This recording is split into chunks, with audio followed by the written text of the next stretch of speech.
Julian Sterling thought he was the hunter, using a humble night guard as a pawn in his cruel game of social sabotage. He didn't realize that the woman in the faded uniform was the architect of his total ruin. And tonight, she was finally closing the trap. The boardroom of Sterling and Croft wasn't just a room, it was a cathedral of arrogance, paneled in mahogany harvested from forests that probably didn't even exist anymore. Julian Sterling, the heir to the dynasty, sat at the head of the table, his manicured fingers drumming against a glass of top-shelf scotch. Across from him, his friends, a collection of trust fund vultures and social climbers, were laughing about the latest humiliating prank they'd pulled on a rival. "It's getting stale, Jules," Sarah, a fashion heiress with ice for eyes, drawled. "We need something new, something unpredictable." Julian grinned, a predatory expression that never quite reached his cold blue eyes. "Unpredictable is my middle name, darling. You want chaos? I have the perfect guest for the annual gala next Friday." He pulled out his phone and swiped to a grainy photograph. It was a woman, maybe 50, wearing a faded security uniform that hung off her gaunt frame. She stood in front of the lobby desk of his father's sprawling manufacturing plant, her eyes hollow, her hands chapped from years of cleaning and guarding. This was Elena, the woman who worked the graveyard shift. She was the one who let him into the building at 3 a.m. when he'd lost his keys, the one who held the elevator door when he was stumbling home from parties.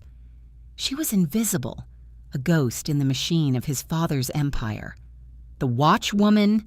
his friend Marcus scoffed, leaning in. "Are you serious, Jules? She looks like she's seen a famine." "Exactly," Julian whispered, savoring the cruelty. "Think about the optics. The billionaire prince brings the humble broken guard to the most exclusive event in the city. We dress her up, put her in a gown that costs more than her annual salary, and watch her drown in the shallow end of high society. We'll tell everyone she's our long-lost mentor. We'll film her reactions, the confusion, the clumsy mistakes. It'll be the social media moment of the decade." The room erupted in laughter. It was a game to them, a way to pass the time before they inherited their own empires. They didn't see a human being. They saw a prop. That night, Julian went down to the lobby. The air was thick with the scent of industrial floor wax and stale coffee. Elena was sitting behind the desk, reading a tattered book by the dim light of a desk lamp. She looked up, her face lighting up with a weary, genuine kindness that made Julian's skin crawl with boredom. "Mr. Sterling, you're back late again," she said, her voice raspy but warm. "Is everything all right?" "Everything is perfect, Elena," he said, forcing a smile that felt like a razor blade. He walked around the counter, invading her space. "I've been doing some thinking. You've been loyal to this firm for 20 years. You've seen me grow up. It feels wrong that you're stuck in this booth while the rest of us celebrate." She blinked, confused. "I'm just doing my job, sir. I'm happy to be here." "No, you deserve more," he lied, placing a heavy hand on her shoulder. "I'm hosting the annual gala next week. I want you there, as my guest of honor." She gasped, pulling back as if he'd slapped her. "Sir, I couldn't. I don't belong there. I don't even have a dress or I'll take care of everything," he interrupted, his voice dropping to a smooth, manipulative register. "Think of it as a reward for all those nights you looked out for me. Don't you want to see what the other side of the world looks like? Just once?" He saw the flicker of longing in her eyes. It was a flicker of hope, the most dangerous thing you could give a desperate person. She hesitated, her calloused fingers twisting the edges of her uniform. She didn't know she was being set up to be a punching bag, a spectacle for the bored elites to mock. She just heard the voice of a man she had protected for years, offering her a seat at a table she had spent a lifetime scrubbing under. "If you really mean it," she whispered, her voice trembling, "it would be the honor of my life." "I mean it," Julian promised. "I'll send someone to pick you up. Just be ready." As he walked toward the elevator, he couldn't stop grinning. He was already planning the outfit, something ridiculous, perhaps bright yellow or covered in sequins, that would highlight every wrinkle, every imperfection. He would introduce her to the city's most powerful people and watch as they tore her apart with their polite, venomous microaggressions. He didn't notice the security monitor behind the desk, or the way the camera's red light blinked with a rhythmic, pulsing intensity. He didn't know that Elena wasn't just a watchwoman, and that the broken life she lived was merely a cloak. As the elevator doors slid shut, separating him from the lobby, his phone pinged with a message from an unknown number. It was a single image taken from inside the elevator he was standing in, a shot of him from behind taken seconds ago. Below the photo was a text that made his blood run cold. "We accept the invitation, Julian. Let the games begin." His laughter died in his throat as the elevator lurched violently, stopping dead between floors, leaving him in total, suffocating darkness. The silence in the shaft was absolute, save for the rhythmic humming of the cooling fan above. Julian hit the alarm button, but it produced only a dull, muffled thud, as if the wire had been cleanly severed. He pulled out his phone, his thumb hovering over the screen, but there was no signal. The elevator was a tomb of brushed steel, and he was the only occupant. "Hello?" he barked, his voice sounding thin and pathetic in the confined space. "Is anyone there? This isn't funny." He tried the emergency hatch in the ceiling, but it was locked from the outside. Panic, cold and sharp, began to crawl up his spine. He wasn't afraid of the dark. He was afraid of being out of control. He was a Sterling. The world moved when he snapped his fingers. Being trapped in his own building felt like a glitch in the simulation of his existence. Suddenly, the intercom crackled to life. It wasn't the building's security system. The voice that came through was modulated, synthesized into a flat, genderless drone. "The gala is a grand stage, Julian. But you've forgotten something important. Every stage has a hidden trapdoor." Julian pressed his face against the speaker. "Who is this? Is this Marcus? If this is a prank, you've gone too far. My father owns this elevator, this building, the ground it sits on." "Your father owns a great many things," the voice replied, calm and terrifyingly detached. "But he also inherited a great many sins. You invited Elena to be your spectacle. You thought she was a prop, a tired woman in a polyester uniform. But what if the uniform was the disguise? What if the woman you mocked was actually the one documenting your every indiscretion for the past decade?" Julian's breath hitched. His mind raced back to the lost files, the discrepancies in the company's offshore accounts that had supposedly been wiped by a glitch. He remembered the nights he spent in the office, thinking he was alone, discussing deals that involved illegal acquisitions and the movement of packages with restricted contents. He had been so arrogant, so convinced that the help was deaf and blind, that he'd spoken freely in front of her, over her desk, through the glass. "You're mistaken," Julian spat, though his heart was hammering against his ribs like a trapped bird. "She's a nobody. I have the power to ruin her with a single phone call. I can have the Service of Internal Safety bury her under a pile of fabricated evidence so deep she'll never see the light of day. I can frame her for a massive organized scheme, or even plant enough illegal gear in her locker to ensure she spends the next few decades behind bars." "Threats, Julian. That's exactly why you're here," the voice said. "You think you can break anyone who doesn't have a checkbook. But Elena isn't alone, and she isn't a watchwoman." The elevator suddenly shuddered. It didn't just stop. It began to free fall for a terrifying split second before the emergency brakes engaged with a sound like a gunshot. Julian was thrown to the floor, his expensive suit jacket tearing at the seam.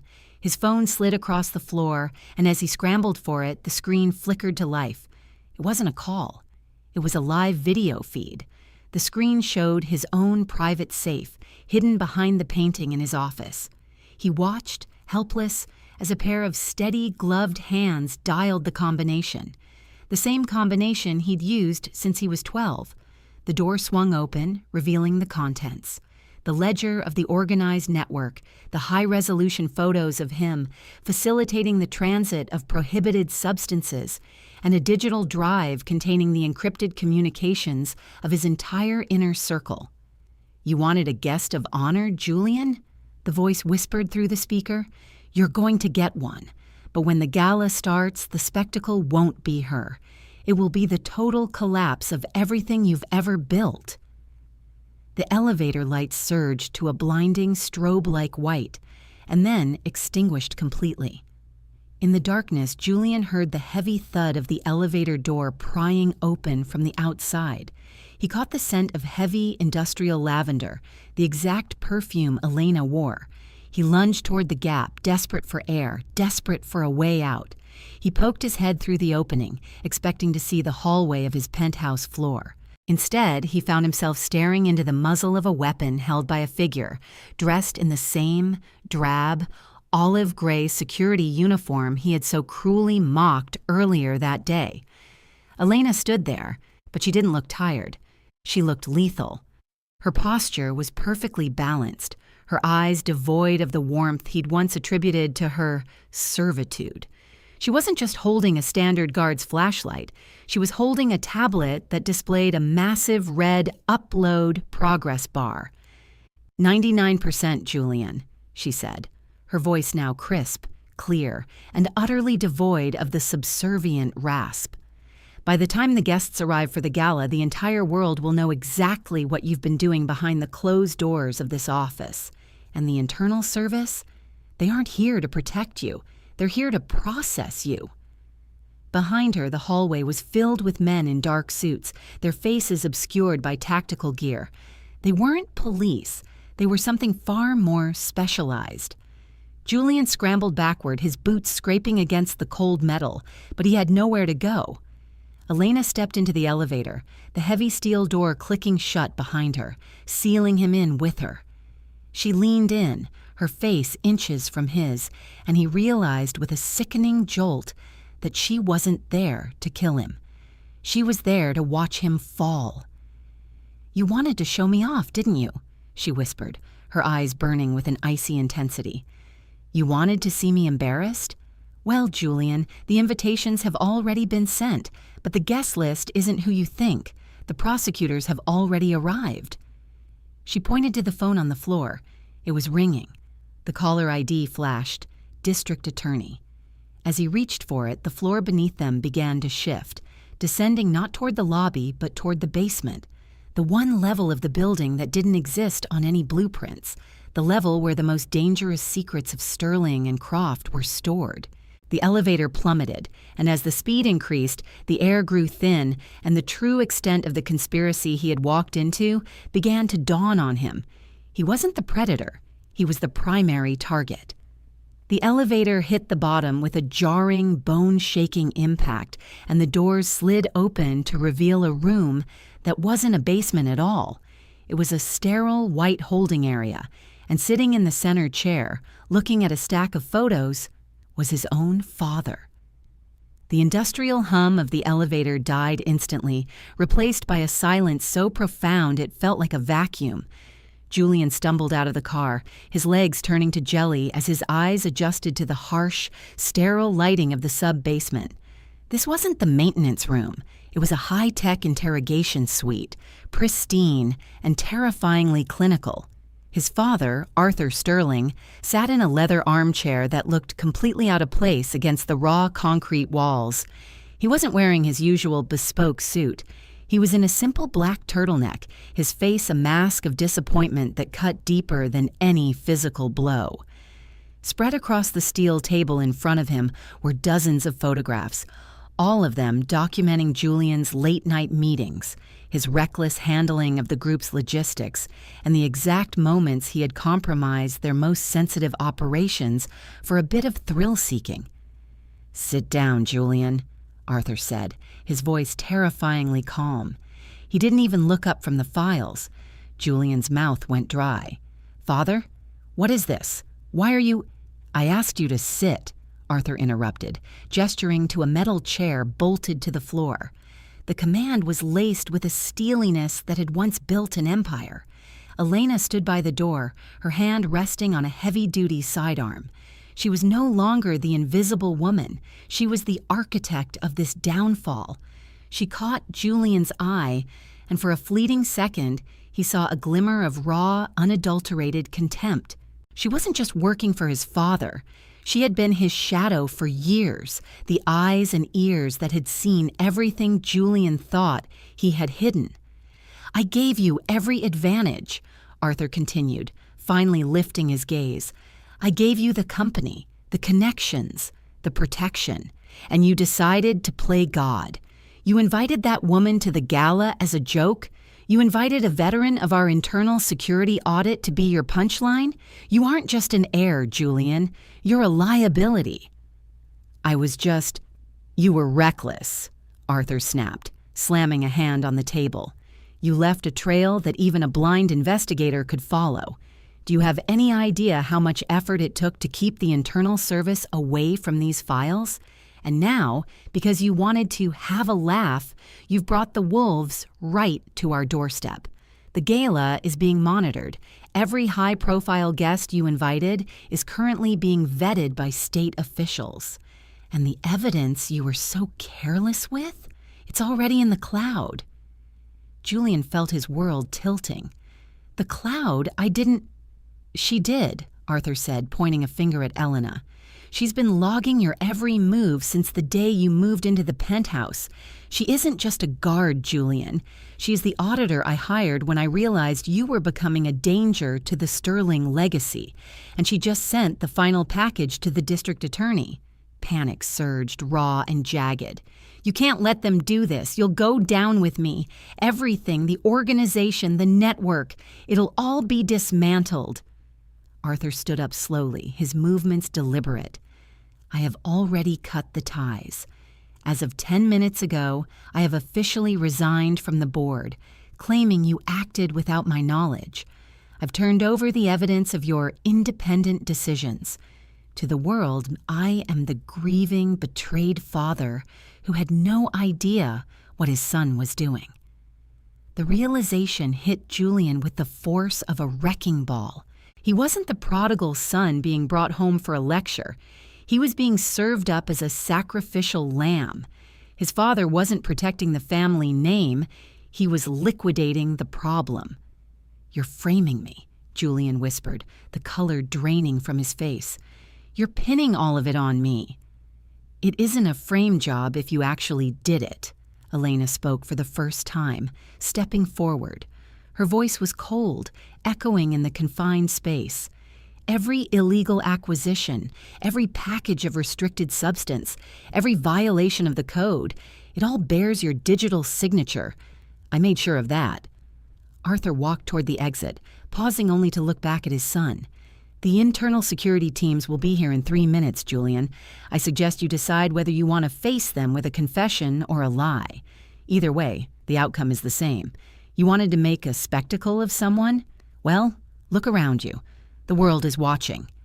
He stepped out of the room, and the heavy pneumatic door hissed shut, locking with a final metallic thud. Julian was alone in the room with Elena. She walked to the center of the table and slid a single digital tablet toward him. It was a live feed of the gala upstairs. He watched in horror as he saw the ballroom doors being breached. Men in tactical gear were pouring into the room, their weapons drawn, moving with a precision that signaled the end of everything. The elite guests, the socialites, the people he had spent his life trying to impress, were being corralled against the walls, their faces pale with shock as federal agents began seizing phones and laptops. "They're coming for the network, Julian," Elena said, her eyes fixed on the screen. "And you're the one holding the leash." Suddenly the screen changed. It wasn't the gala anymore. It was a video of Julian from 5 years ago, standing in a warehouse gesturing to a crate of contraband. It was clear, high definition, and unmistakable. "Where did you get that?" Julian gasped, backing away from the table. "That never existed." Elena smiled, but it was a sad, hollow thing. "Everything exists if you look hard enough, but that's not what you should be worried about." She turned the tablet around to show a second live feed, this one from the lobby of the building. His father was standing there, surrounded by cameras and reporters. He looked distraught, the perfect picture of a man crushed by his son's betrayal. "He's giving a press conference," Julian whispered, watching his father wipe a fake tear from his eye. "He's giving his statement," Elena corrected, "and in that statement he's implicating you in a string of charges that will ensure you never see the sun again. But there's a catch. He didn't just give them you. He gave them the location of the secondary stash, the one you thought you were keeping secret from him." Julian's eyes widened. "The bunker in the woods. He doesn't know about that." "He does now," Elena said, pulling a set of handcuffs from her belt, "and he sent them there 20 minutes ago. Except he didn't send them for the items. He sent them to destroy the building with everything and everyone inside." A distant muffled explosion shook the ground beneath their feet, sending dust showering down from the ceiling. The lights flickered and failed, leaving them in the eerie, pulsating glow of the emergency system.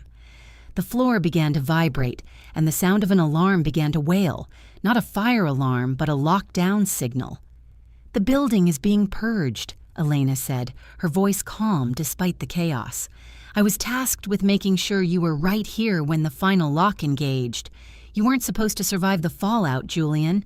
Your father needs a clean slate, and dead men can't testify." She stepped toward him, the cuffs clicking. But before she could reach his wrists, the entire sub-basement wall buckled as a heavy vehicle smashed through the reinforced concrete, flooding the room with blinding, high-beam headlights. The impact was deafening, a symphony of rending steel and pulverizing concrete. Dust billowed, thick and choking, filling the air with the taste of pulverized limestone. Julian fell to his knees, his hands shielding his face as the vehicle, a heavy-duty black armored truck, came to a screeching halt in the middle of the interrogation suite. The headlights cut through the gloom like searchlights, blinding and unforgiving. Elena, despite her lethal training, was thrown backward by the sheer force of the wall collapsing. She regained her footing instantly, her weapon drawn and pointed at the truck, but her movement was stunted by a sudden, sharp metallic ping. A flashbang grenade rolled out from under the vehicle, its pin pulled. "Down!" Julian screamed, diving behind the reinforced steel of his father's desk. The room erupted in white noise and blinding agony. Julian's vision swam, his head feeling as though it were being split by a rusted blade. He couldn't hear, he couldn't see, and for a moment he simply ceased to exist in the chaos of his own making. When the ringing finally subsided into a dull, thumping ache, he looked up. The truck doors were flung open. 3 figures clad in matte black gear emerged, moving with a fluid, terrifying efficiency that made Elena's previous composure look like child's play. They didn't look like internal security, and they certainly didn't look like the police. They were ghosts. A private extraction team, highly disciplined and completely unrecognizable. One of them approached Elena, who was struggling to stand. He didn't fire. He simply swept her weapon away with a brutal, lightning-fast motion and pinned her to the concrete with a knee to the small of her back. It was done in seconds. "The target is located," the leader said into a throat mic, his voice metallic and cold. Julian pushed himself up from behind the desk, his hands trembling. "Who are you? Did my father send you to finish it? Is that it?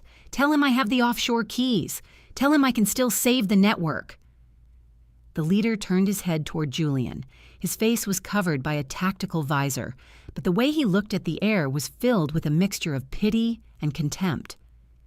"Your father isn't the one running this show anymore, kid. You made a spectacle of yourself, and in doing so you tripped a wire that's been dormant for 30 years. The man reached out, grabbed Julian by the collar of his suit, and hauled him toward the back of the armored truck. "Wait, where are you taking me? You can't do this. This is kidnapping." "Kidnapping?" The man laughed, a dry, humorless sound. "We're doing the world a favor. You aren't being kidnapped. You're being detained by the very people you thought you were smart enough to outrun. You wanted to play games with the lives of people you deemed insignificant? Well, you're about to meet the board of directors you never knew existed. As he was shoved into the darkened cargo hold, Julian saw Elena being hauled to her feet by the other two operatives. She looked at him, and for the first time, there was no contempt in her eyes, only a hollow, terrifying realization. "They aren't here for the evidence, Julian," she whispered, her voice barely audible over the idling engine. "They're here for the debt." "What debt?" Julian stammered, his pulse frantic. "My father paid everyone off. We own the regulators. We own the judges." "You own the puppets," the leader said, slamming the truck door shut and plunging the interior into total darkness. "But you've been dancing on strings attached to a machine you never understood. Your father didn't build this empire. He was allowed to manage it. And you were the final test of his competency. You failed." The truck lurched into motion, vibrating as it tore through the ruined wall and onto the dark, rain-slicked streets of the city. Julian could hear sirens in the distance, the police responding to the explosion, but they were moving away from them. He huddled in the corner, his phone buzzing incessantly in his pocket. It was a notification from the company's internal server. He pulled it out, his fingers fumbling in the dark. The screen displayed a live broadcast of his father's press conference. Arthur Sterling was still standing at the podium, but he wasn't speaking anymore. He was staring off camera, his face pale, his hands shaking as he held a note that had been handed to him by a man in a plain gray suit. A man who looked exactly like the person currently driving Julian's transport. I apologize," his father stuttered on the screen, his bravado utterly shattered. My son is not the one who should be held accountable. It is me. It has always been me. I am the one who orchestrated the collapse. I am the one who directed the flow of unauthorized materials." Julian stared at the screen, paralyzed. His father was confessing to everything, taking the full weight of the heavy accusations and the organized schemes onto his own shoulders. He was effectively burying himself to save the sterling name from the people who had just snatched his son. "Why?" Julian whispered to the empty air. "Why would he do that?"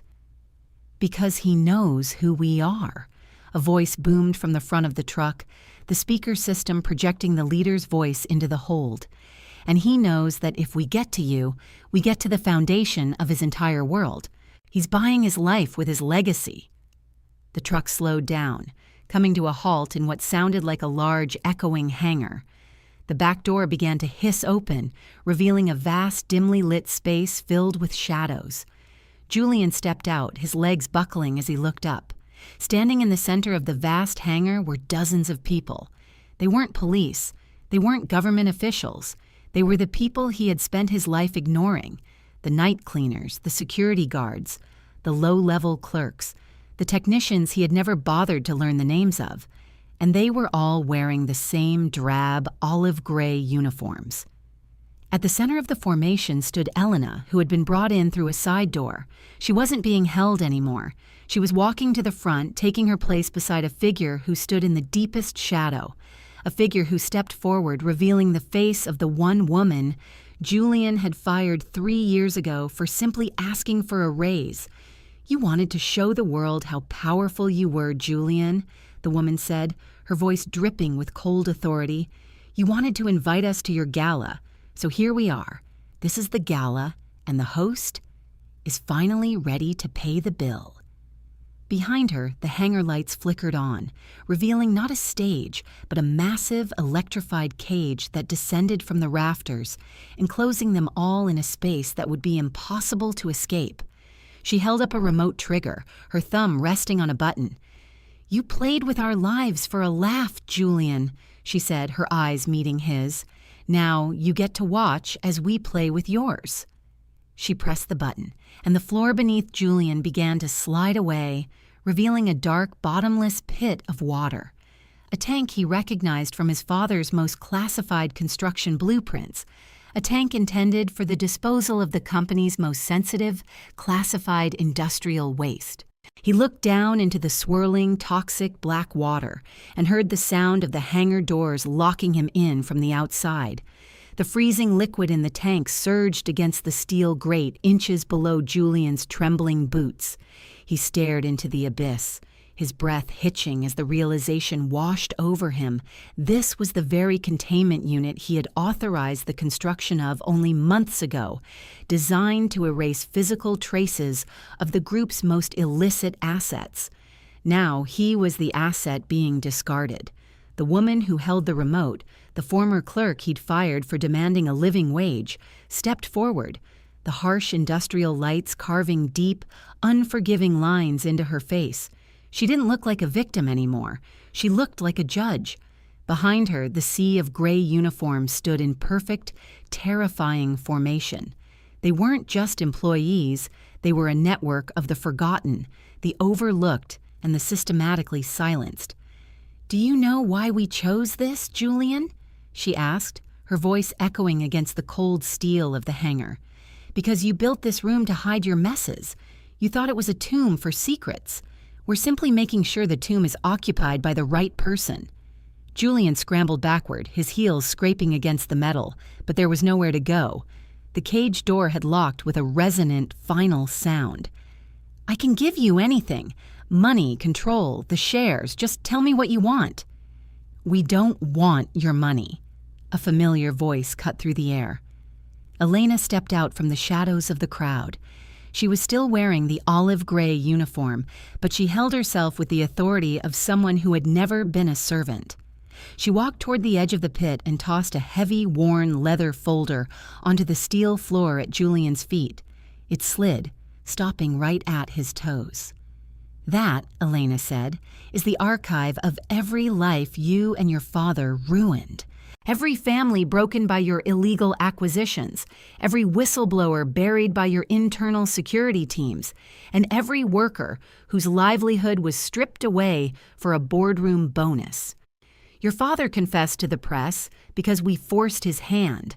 We showed him the evidence of his own crimes and gave him a choice: own your legacy or watch us burn it to the ground."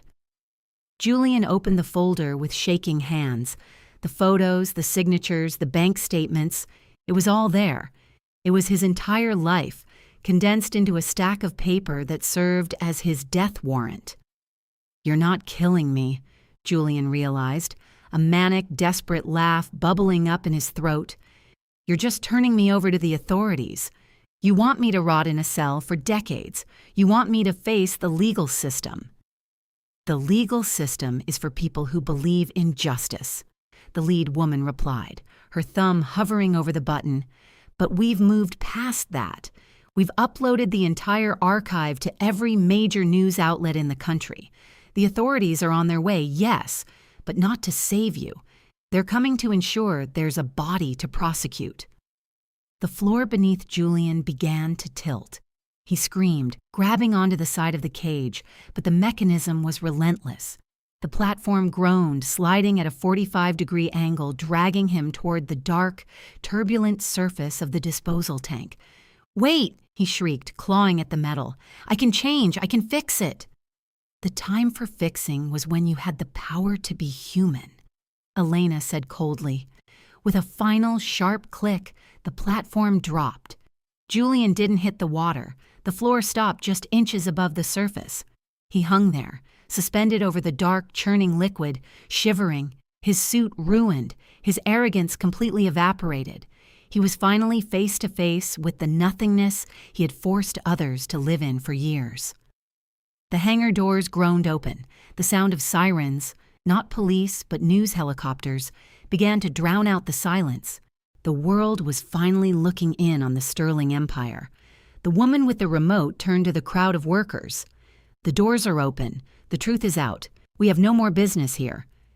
In a display of perfectly synchronized discipline, the dozens of people in gray uniforms turned and marched out of the hangar, disappearing into the night as if they were never there. Elena lingered for one last moment, looking down at the broken man dangling over his own creation. "You invited us to the gala, Julian," she said, her voice dropping to a whisper.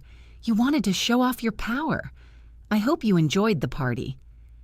She turned and walked away, her footsteps echoing until the hangar was silent. Hours later, when the authorities finally breached the hangar, they found the room empty. They found the cameras, the servers, and the evidence neatly stacked in the center of the floor, perfectly preserved. But the cage was empty. Julian Sterling was never seen again. Some say he disappeared into the very system he helped create, a ghost in the machine of a city that had finally decided to clear its conscience.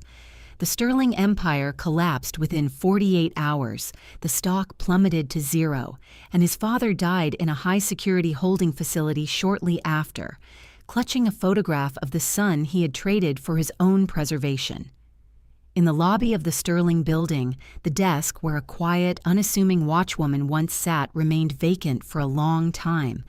People eventually forgot why they were ever afraid of the building, and the company was dissolved, the assets liquidated to compensate the families that Julian and his father had destroyed. The gala he had planned never happened, but the story of the watchwoman who held the keys to the kingdom became a legend in the city, a reminder that in a world of giants, the smallest cog in the machine is often the one that holds the power to stop the gears entirely. And as for the folder of evidence, it served as the catalyst for a decade of reform, ensuring that no business heir would ever again think that people were just props in their own private show. The power dynamic had shifted, not with a weapon, but with the cold, hard weight of the truth. And in the end, Julian Sterling didn't just lose his wealth. He lost the only thing that had ever truly belonged to him, his invisibility. He had finally made his mark on the world exactly as he wanted, by being the spectacle everyone watched fall.